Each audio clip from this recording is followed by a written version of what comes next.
Bueno, vamos directos al grano. A menudo, cuando repasamos la historia, nos solemos quedar con los grandes titulares, ya sabéis, las fechas y las batallas clave.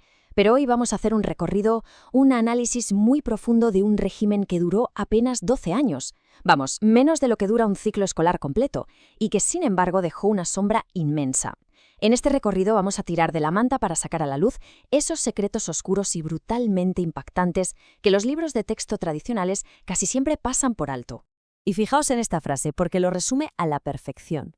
Un régimen que duró apenas 12 años, que comenzó con discursos y terminó con ruinas. Es escalofriante, ¿verdad? Pero la cuestión es que entre ese principio y ese final tan archiconocidos existe un lado B, un lado oculto absolutamente extraño y aterrador que va desde experimentos médicos brutales hasta programas espaciales que literalmente llegaron a la Luna décadas después. Hoy vamos a iluminar esa historia sin filtros. Sección 1. La droga del ejército. A ver, pongámonos en situación. Estamos en mayo de 1940. El ejército alemán hace algo que todo el mundo consideraba prácticamente imposible. Cruza el terreno infranqueable de las Ardenas y colapsa a Francia en apenas 6 semanas, con su famosa guerra relámpago, la Blitzkrieg. Los aliados no daban crédito. ¿Cómo era humanamente posible que aquellas tropas marcharan sin descanso día y noche, pareciendo totalmente imparables? Pues aquí tenemos la respuesta. 35 millones. Esa es la cifra clave. Para que nos hagamos una idea del volumen, entre abril y junio del 40, en solo 3 meses de campaña, las tropas alemanas se tragaron 35 millones de pastillas. Vamos que la famosa guerra relámpago no fue solo el resultado de una táctica militar impecable, estaba impulsada químicamente. Y el gran protagonista de esta historia se llamaba Pervitin. Era básicamente metanfetamina pura metida en una pastillita. Imaginaos el efecto. Borraba de un plumazo la necesidad de dormir y suprimía el miedo por completo. Los pilotos y los tanquistas seguían horas y días seguidos sin pegar ojo. Pero claro, el peaje a pagar fue devastador. La guerra dejó a miles de soldados arrastrando adicciones severas, temblores, ataques de paranoia y psicosis aguda. Y ojo al dato, porque los propios registros apuntan a que el líder del régimen recibía inyecciones diarias de anfetaminas. En resumen, el ejército funcionaba a base de drogas, y casi nadie lo sabía. Pasamos a la sección 2, el programa espacial nazi. Y de los campos de batalla terrestres miramos directamente al cielo, porque el conflicto dio un giro tecnológico alucinante. Nos plantamos en el Londres de 1944. La ciudad empieza a sufrir el impacto de un arma nueva y terrorífica. Y no caía de un avión tradicional, ¿no? Caía literalmente desde el borde del espacio, cruzando la estratosfera a más de 5.000 kilómetros por hora. Aquí podemos ver una conexión letal. A un lado, el famoso cohete B-2, que por cierto fue el mismísimo primer objeto fabricado por el ser humano capaz de llegar al espacio exterior. Y al otro lado, su arquitecto, Wernher von Braun, un joven y brillante oficial de las SS que solo tenía 32 años. Von Braun tenía el sueño obsesivo de llegar a la Luna. Pero claro, en la Alemania de aquel momento, la única forma de que te financiaran la investigación era inventando armas de destrucción. Y así nació el programa B-2, que acabó bombardeando ciudades y segando la vida de más de 9.000 civiles. Si miramos esta línea temporal, descubrimos una historia bastante oscura y que muchas veces se pasa por alto. Fijaos, en el 45, cuando Alemania cae, Estados Unidos lanza la Operación Paperclip precisamente para capturar a todos estos cerebros científicos. Y el resultado es para no creérselo. El mismo hombre que diseñó el misil que devastó Londres, von Braun, terminó en la nómina de la NASA diseñando el gigantesco cohete Saturno V. Sí, el mismo que llevó al Apolo 11 a la Luna en 1969. Sección 3. La paradoja de un dictador. Cambiamos de tercio completamente porque ahora nos metemos de lleno en la psicología. Una de las claves para intentar entender cómo opera el mal a gran escala es aceptar una paradoja que pone los pelos de punta. Los grandes monstruos de la historia casi nunca lo parecen cuando están en casa. Su día a día suele ser de lo más cotidiano y banal. Y es que el contraste es brutal, de verdad. Por un lado tenemos a Adolf Hitler, el arquitecto indiscutible del mayor genocidio de la historia moderna. Pero luego ves su vida personal y tenía unas costumbres que hoy veríamos hasta simpáticas. Era vegetariano, no fumaba, no bebía ni una gota de alcohol, sentía devoción por su perro, Blondie, y le encantaban las películas de Disney. Además era un artista frustrado y un hipocondríaco obsesionado con los gérmenes. Entonces la gran pregunta que sigue rompiéndole la cabeza a historiadores y psicólogos es: ¿cómo convive ese amor por los perros y esa vida tan peculiar con la frialdad de orquestar el exterminio de millones de seres humanos?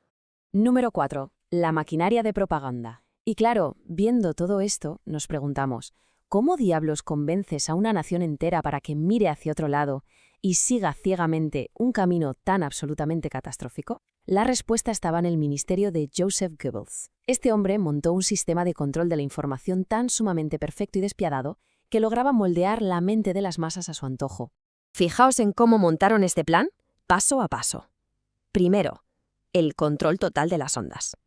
El Estado diseñó una radio baratísima, el Volksempfänger, y la subvencionó tanto que para 1939 el 70% de los hogares alemanes tenía una en el salón. El truco solo pillaba las frecuencias del gobierno, sin escapatoria. Y en el paso 2, llevaron esta manipulación al cine. Directores como Leni Riefenstahl inventaron prácticamente el lenguaje moderno del cine documental. Usaban grúas, montajes rítmicos que te ponían los pelos de punta, todo diseñado milimétricamente para hipnotizar a la población. Y todo esto se sostiene sobre una filosofía brutal. Una mentira repetida 1000 veces se convierte en verdad. Seguro que os suena muchísimo. Se le atribuye a Goebbels y, lo dijera él con estas palabras exactas o no, fue el auténtico motor de esos 12 años. Es un concepto que da mucho miedo y que sinceramente nos obliga a mirar al presente. Porque sabiendo cómo funcionaba esta manipulación a escala industrial, es inevitable preguntarnos, ¿cuánto han perfeccionado estas técnicas en nuestros tiempos modernos? Sección 5. La ciencia del horror. Y aquí tenemos que ponernos más serios porque entramos, sin duda, en la parte más cruda de nuestro análisis. Vamos a asomarnos a ese abismo que se hable cuando la ciencia pierde el norte y abandona absolutamente cualquier principio ético o humano. Lo que vemos en los registros es durísimo, pero no podemos mirar hacia otro lado. El régimen inyectó montañas de dinero en investigaciones que pisoteaban todas las líneas rojas posibles, haciendo experimentos con personas vivas en medio de un horror indescriptible. Tenemos casos como el de Joseph Mengele, que en su locura genética por multiplicar la supuesta raza aria, hizo barbaridades con miles de gemelos en Auschwitz, o en Dachau, donde congelaban a prisioneros sumergiéndolos en agua helada solo para ver cómo podían reanimar a sus pilotos caídos en el mar. Auténticas atrocidades donde, por supuesto, la palabra consentimiento ni existía. Y claro, todo esto nos deja un legado muy, muy incómodo. Porque tras los juicios que sentaron en el banquillo a estos médicos en el 46, nació el Código de Nuremberg. Este es literalmente el primer documento a nivel internacional que dijo, basta, no se puede hacer ni un solo experimento médico en un ser humano sin que dé su consentimiento voluntario. Es fundamental que tengamos en cuenta que los pilares que hoy protegen nuestra salud y nuestra ética médica nacieron directamente para frenar la etapa más oscura de nuestra historia. Número 6. Curiosidades ocultas y el legado oscuro. Bueno, para ir encarando la recta final, vamos a cambiar un poco el ritmo y a repasar una ráfaga de datos y curiosidades que poca gente sabe, pero que siguen muy, muy presentes en el mundo en el que vivimos hoy en día. Venga, un repaso rápido. 1. Fueron los primerísimos en vincular con pruebas científicas el tabaco con el cáncer de pulmón. 2. ¿Os suena el mítico Volkswagen Escarabajo? Pues su primer prototipo salió de una promesa del gobierno para que cada alemán tuviera un coche. 3. Lo de pasarse la antorcha olímpica de mano en mano fue un puro espectáculo de propaganda inventado para los Juegos de Berlín en el 36. 4. Los impecables uniformes negros de las SS fueron obra de nada más y nada menos que Hugo Boss. 5. Y esto es de locos, en 1933 prohibieron que se experimentara con animales para protegerlos, mientras perseguían a personas sin piedad. Y 6. La propia palabra holocausto no se usaba de forma general hasta que una miniserie de televisión la hizo súper popular en 1978. Impactante, ¿a que sí? ¿Cómo es posible que el talento científico y la pura inteligencia humana se utilicen para algo tan destructivo? Esa pregunta resume perfectamente todo lo que hemos visto hoy. Pensemos en esto. El Tercer Reich duró menos de lo que duran 2 mandatos presidenciales enteros. Eso es todo. Y sin embargo sus huellas siguen ahí, en las reglas éticas de nuestros hospitales, en los cohetes de la carrera espacial y hasta en las tácticas de manipulación de medios. La historia no es solo un museo de los horrores, es una sirena de alarma que nos recuerda lo rápido que el talento puede torcerse hacia el abismo si nos despistamos. Por eso es tan importante mirarla de frente, sin censura y con valentía.